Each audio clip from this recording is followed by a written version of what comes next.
Un grand merci au studio de Karlsruhe.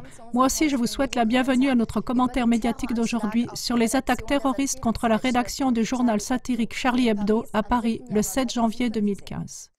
Dans cette deuxième partie, nous allons centrer notre attention sur la question de savoir si cet attentat est réellement un attentat terroriste des islamistes fondamentalistes ou s'il pourrait éventuellement s'agir, une fois de plus, d'une opération sous faux pavillon, comme différents commentateurs le démontrent déjà.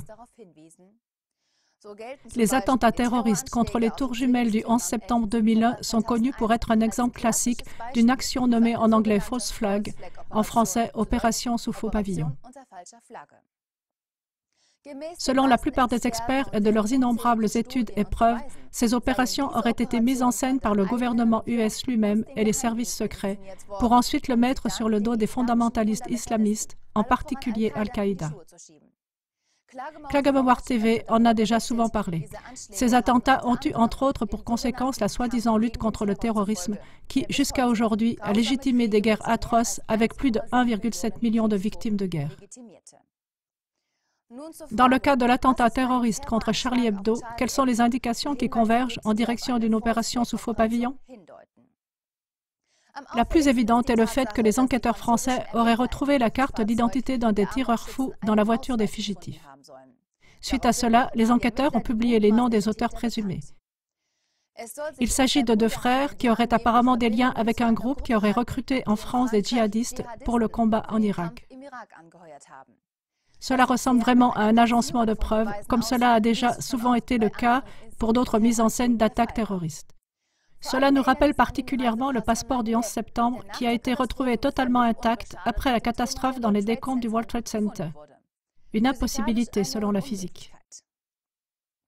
D'autres incohérences s'ajoutent à celle-ci en ce qui concerne les deux frères. Un témoin qui a vu les deux criminels les décrit comme grands et noirs. D'après la carte d'identité, le frère aîné ne mesure cependant qu'1,69 m. Un ancien avocat le décrit dans les médias français comme étant un petit voyou naïf qui aimait la musique rap et qui courait après les filles.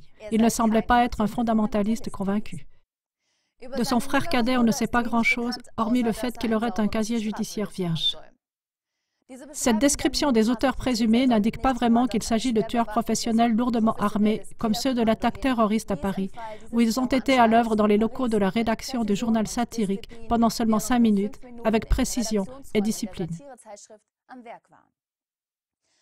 À CLA TV, des commentaires nous ont été envoyés qui, en raison du professionnalisme de l'attentat, soupçonnent qu'il pourrait s'agir non pas de terroristes, mais de militaires entraînés, spécialistes des services secrets.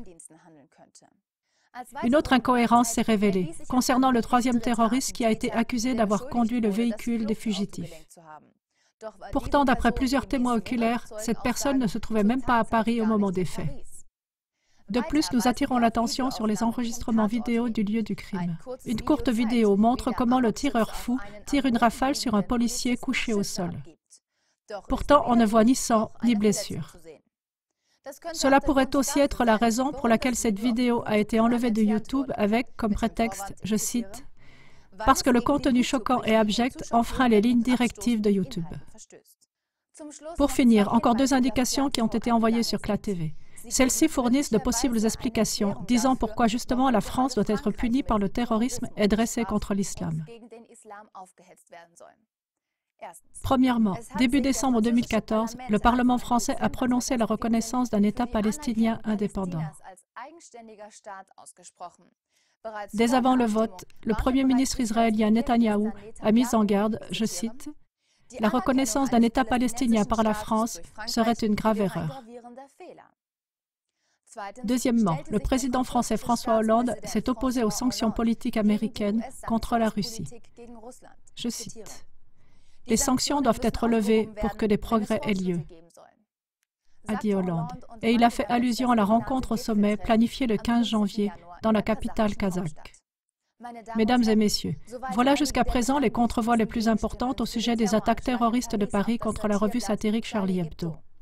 Ceci montre d'autres liens de cause à effet et une autre image que celle qui nous est transmise par la presse occidentale. Des similitudes avec le 11 septembre ne sont pas à négliger. À l'époque, il s'agissait d'une opération sous faux pavillon, comme cela a déjà été mentionné par beaucoup d'experts et leurs innombrables preuves. La terreur organisée par l'État a été utilisée pour atteindre des buts bien précis. Restez avec nous sur CLA TV pour connaître régulièrement plus de liens de cause à effet et pour découvrir les arrière-plans des événements mondiaux actuels. Au revoir.